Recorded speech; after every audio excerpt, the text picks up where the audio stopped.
Very good morning to all of my children. तो आज हम लोग विज्ञान में चैप्टर 16 अर्थात वेस्ट, जो कि आपका नया चैप्टर है, इसमें हम लोग वेस्ट के बारे में पढ़ेंगे, वेस्ट के सेपरेशन के बारे में पढ़ेंगे, उसको सेग्रीगेट करने के बारे में पढ़ेंगे और इसमें कई ऐसे टेक्निक्स या कई ऐसे प्रोसेसेस हैं जिसके द्वारा हम वेस्ट डिकम्पोज के बारे में भी पढ़ेंगे। ठीक है, तो आइए सबसे पहले इसका जो स्टार्टिंग टॉपिक है उसके बारे में हम समझा देते हैं कि इसमें आपको क्या बेसिकली पढ़ना है। इसमें आपको पढ़ना है सबसे पहले वेस्ट। What is waste? ये बेकार पदार्थ है ना, वेस्ट क्या है? टाइप्स ऑफ वेस्ट, वेस्ट के कितने प्रकार होते हैं? क्लासिफिकेशन ऑफ वेस्ट, यानी वेस्ट यानी कि जो हमारे यूज का ना हो या फिर जो बेकार है उसका हम वर्गीकरण किस आधार पर करते हैं। उसके बाद है मैनेजमेंट ऑफ वेस्ट। मैनेजमेंट का मतलब होता है कि उसका रख रखाव, किस तरह से उसको हम कहीं अलग हटा करके इंसानी बस्ती से दूर रख सकते हैं जिसका कोई प्रभाव मनुष्य के स्वास्थ्य पर ना पड़े। Reusing and recycling waste, waste का पुनर्चक्रण और उसका पुनः उपयोग में लाना, ये सारी चीज़ों के बारे में हम लोग समझाने पढ़ने जा रहे हैं। तो सबसे पहले आइए हम लोग एक नया टर्म है जिसे हम कहते हैं 5 R's। अभी तक तो स्टार्टिंग में आपको पढ़ाया गया था 3 R's के बारे में, जिसमें रिसाइकल, रिड्यूस एंड रीयूज के बारे में पढ़ाया गया था। उसके बाद 4 R's आ गए जिसमें आपको रिसाइकल, रिड्यूस, रीयूज और साथ में एक टर्म और ऐड किया गया था जिसे रिफ्यूज कहा गया। अब जो है आप लोगों को 5 R's के बारे में पढ़ना है, जिसमें रिसाइकल है, रिड्यूस है, रीयूज है, रिफ्यूज है और एक नया टर्म है रिकवर। ठीक है, तो टोटल 5 R's हो गए। देखिए ये जो है हमारे इन्वायरमेंट मैनेजमेंट के लिए काफ़ी ज़्यादा जरूरी है। कहता है this was being done according to the message received from the eco club of the school. ठीक है, eco club of the school, that means कि ये जो है पारिस्थितिकी एक संघ, मतलब जो हमारा ये जो प्रकृति है इसकी जो एक अपनी एक पहचान है, तो इस चीज़ को जीवित रखने के लिए हमें इन 5 R's का यूज करना जरूरी है। कहता है before the drive begin teacher had explain to the class about the huge problems related to the wastage that accumulate in the environment today.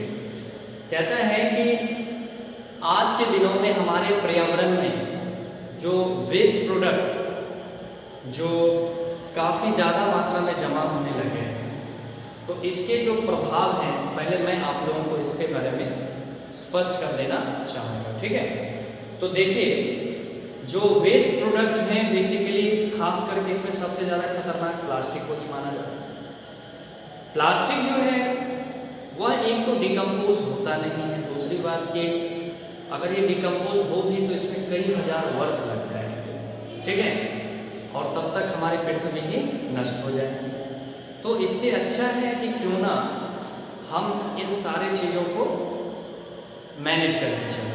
तो मैनेज करके चलने से पहले मैं एक चीज़ समझा देता हूँ कि प्लास्टिक का आखिर क्या दुष्प्रभाव है।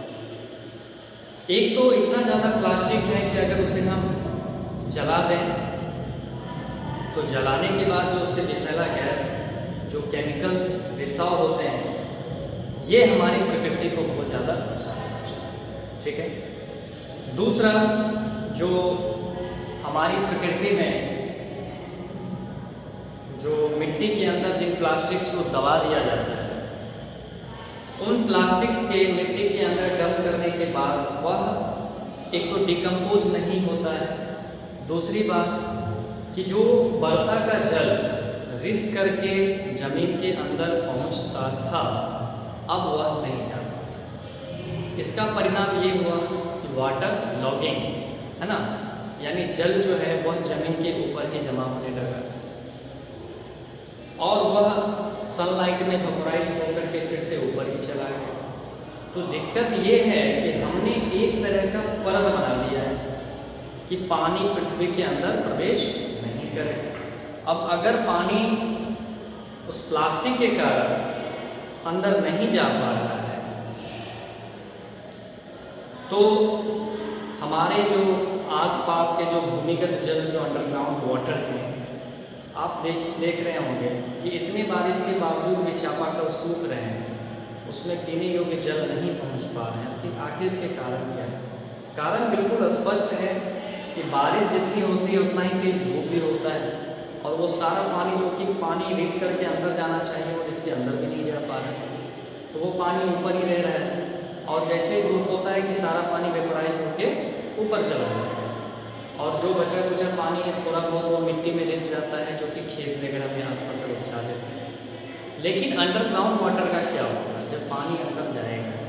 ठीक है, तो सबसे पहले तो हमें एक ये परेशानी का सामना करना पड़ रहा है। दूसरी परेशानी ये है कि अगर वह बारिश का पानी जमीन के अंदर रिस कर पहुँच भी जाता है तो जमीन यानी लैंड में हमने इतना ज़्यादा मात्रा में फर्टिलाइजर्स, केमिकल्स या सड़े गले वेस्ट प्रोडक्ट जितने भी हैं सबको हमने डंप कर दिया है। अब सोचिए कि डंपिंग एरिया में जब पानी रिस के ज़मीन के अंदर जाएगा तो क्या वह पानी साफ हो पाएगा, स्वच्छ हो पाएगा, और क्या वह पीने योग्य होगा? जी नहीं, वो बिल्कुल विषैला और जहरीला पानी होगा जिसको पीने से मनुष्य काफ़ी ज़्यादा प्रभावित होंगे, है ना, उनके स्वास्थ्य पर काफ़ी बुरा प्रभाव पड़ेगा। ठीक है, और ऐसे ही गंदे पानी या जल के सेवन से टाइफाइड, हैजा, इस तरह की परेशानियां अक्सर लोगों को होने लगती हैं या पेट से संबंधित समस्याएं भी उत्पन्न। तो ये सारी समस्याएं सिर्फ और सिर्फ वेस्ट प्रोडक्ट के सही से मैनेजमेंट नहीं करने के कारण होता है। अगर हम उसे सही से मैनेज करें तो शायद इस परेशानी से हम बच सकते हैं। तो आइए इसमें एक फैक्ट फाइल है कि on the basis of physical state waste में भी सॉलिड, लिक्विड और गैस, मतलब 3 तरह के वेस्ट प्रोडक्ट हो सकते हैं। सॉलिड भी हो सकते हैं, लिक्विड भी हो सकते हैं और गैस भी हो सकते हैं। बेसिकली सॉलिड में जो है glass bottle, polythene bags, plastics materials, ये सब हैं। लिक्विड में इंडस्ट्रियल वेस्ट, जिसमें कि लिक्विड स्टेट में जो भी उसके पॉल्यूट्स निकलते हैं वे सभी नदियों में बहा दिए जाते हैं। गंदे पानी, विषैले पानी, रसायन युक्त पानी, वाटर, ये सब नदियों में छोड़ दिए जाते हैं, जिससे कि जल प्रदूषण भी काफ़ी ज़्यादा होता है। उसके बाद gas from industries and automobile, sulphur dioxide, nitrogen oxide, photochemical, smog, धुआं, ये सब जो होते हैं एटमॉस्फेयर में रिलीज होते रहते हैं। बड़े बड़े फैक्ट्री से निकलने वाले जहरीले गैस, ये सब गैसेस वेस्ट। तो वेस्ट 3 प्रकार के होंगे, सॉलिड, लिक्विड और गैस।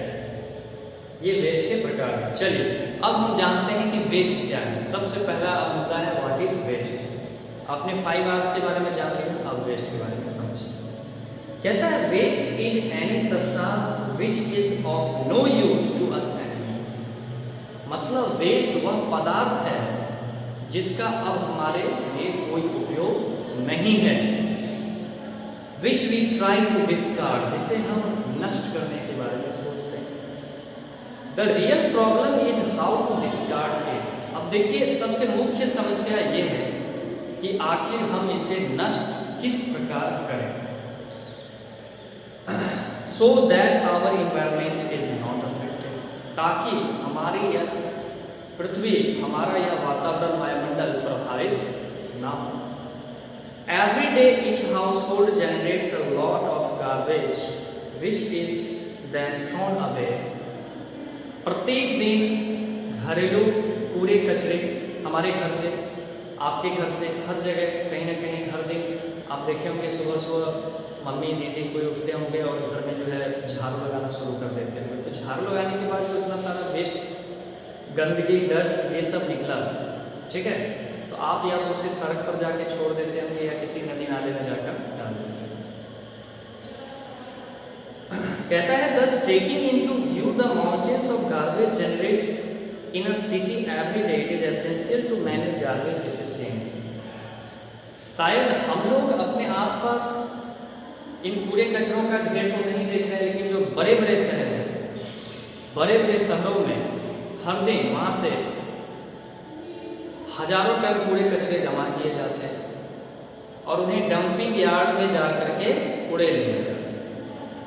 और वहाँ आप देखेंगे कि कूड़े कचरों का जो है एक पहाड़ सा खड़ा हो जाता है, ठीक है। और इसे मैनेज करना, इसे डिस्कार्ड करना, डिस्पोज करना एक सबसे बड़ा चैलेंज हो जाता है म्यूनिसिपल वालों के लिए, ठीक है। For example, the fruits and vegetables we buy are either eaten as it is or after peeling off their skins। कहता है कि जो फ्रूट्स और वेजिटेबल्स जो हम लोग खरीदते हैं तो इसे खाने के बाद या खाने से पहले जो भी इसके बेकार पदार्थ होते हैं उसे हम फेंक देते हैं। The discard peels and skins of vegetables and fruits often become part of the waste material that have to be disposed of harmlessly into the environment so that they do not pollute। कहता है कि ये सब छिलके जो हैं ये सब ऐसे होते हैं जो इजीली इन्वायरमेंट में डिस्पोज हो जाते हैं, नष्ट हो जाते हैं, ठीक है, जिनका हमारे ऊपर कोई खास प्रभाव नहीं पड़ता है। This is why most of the waste that comes out of our kitchens is transferred to a bin। इसीलिए ज़्यादातर हमारे किचन से जो वेस्ट निकलते हैं उन्हें हम डस्टबिन में जमा करते हैं। Other types of waste are also generated from an average home, including old newspaper, plastic bottles, worn out shoes, broken crockeries and wrappers of various items of daily use such as bread। तो कहता है कि would you like to make a list of all the waste products generated from your home। यहाँ आपको 5-6 कुछ ऐसे garbage लिखने हैं, मटेरियल्स लिखने हैं जो कि आपके घर से निकलते हैं। आप हर दिन देखते होंगे आपके घर में सब्जियों के छिलके या कोई भी जो रैपर्स होते हैं, चाहे उसमें ब्रेड हो, जैम हो, कुछ भी हो, चिप्स हो, कुरकुरे हो, बच्चे खाते हैं, फेंक देते हैं रैपर्स, तो ये हो गए। इसके अलावा कभी कुछ वाटर बॉटल्स खाली हो जाते हैं, जैसे ऑयल वगैरह के बॉटल्स अक्सर खाली हो जाते हैं तो उसे हम बाहर फेंक देते हैं, ठीक है। तो ये सारे जो वेस्ट मटेरियल हैं जो हमारे घर से निकलते हैं, आपको कुछ ऐसे 5-6 वेस्ट मटेरियल का नाम जो इस चार्ट में लिखना है।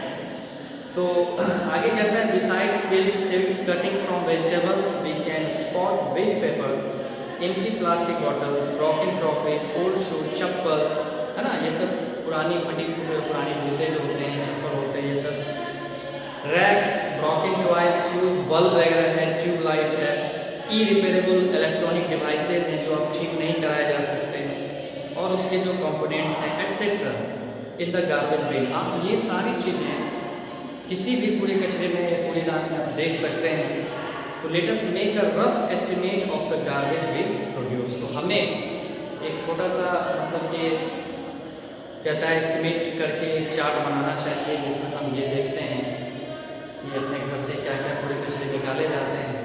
अब इस तरह के कई और प्रोजेक्ट वर्क होते हैं, जैसे कि आपके घर से जो कूड़े कचरे निकाले गए उसमें किस किस प्रकार के हैं वेस्ट हैं, जैसे कि एक होता है लिक्विड वेस्ट, एक होता है सॉलिड वेस्ट, एक होता है गैसेज वेस्ट। अब उसको काइंड के आधार पर आप उसको सेग्रीगेट करें, अलग अलग करें, क्लासीफाइड करें। इसके अलावा उसमें आप 2 कैटेगरी से भी कर सकते हैं, एक तो बायोडिग्रेडेबल वेस्ट और एक नॉन बायोडिग्रेडेबल वेस्ट के आधार पर भी आपसे अलग अलग कर सकते हैं। तो कई ऐसे तरीके हैं। उसके बाद एक होते हैं हार्मफुल, एक होते हैं हार्मलेस, ठीक है। हार्मफुल वेस्ट जिसका हम पर बुरा असर होता है हमारे स्वास्थ्य पर, जो सड़ने गलने के बाद जो है अजीब तरह की जो है बदबू फैलाते हैं, तो इसका एक अलग ही असर होता है हमारे रेस्पिरेटरी सिस्टम पर, ठीक है। और इससे हम काफ़ी बुरी तरह से प्रभावित भी होते हैं, हम बीमार भी पड़ सकते हैं। इसीलिए इन अलग अलग तरीके से हम वेस्ट को क्लासीफाई कर सकते हैं। तो कल इसमें और भी कुछ बेहद इम्पॉर्टेंट टॉपिक्स बच गए हैं, और इसके बाद हम लोग टाइप्स ऑफ वेस्ट पढ़ेंगे, इसके बाद क्लासिफिकेशन ऑफ वेस्ट पढ़ेंगे, ठीक है। तो इसमें बहुत कुछ है, पढ़ने वाली बातें हैं, तो आपको काफ़ी मज़ा आने वाला है इस चैप्टर में। तो आज के लिए जितना मैंने आपको समझाया है आप उस पर थोड़ा सा कंसंट्रेट करें और थोड़ी सी मेहनत करें। Thanks for watching it. कल मिलते हैं।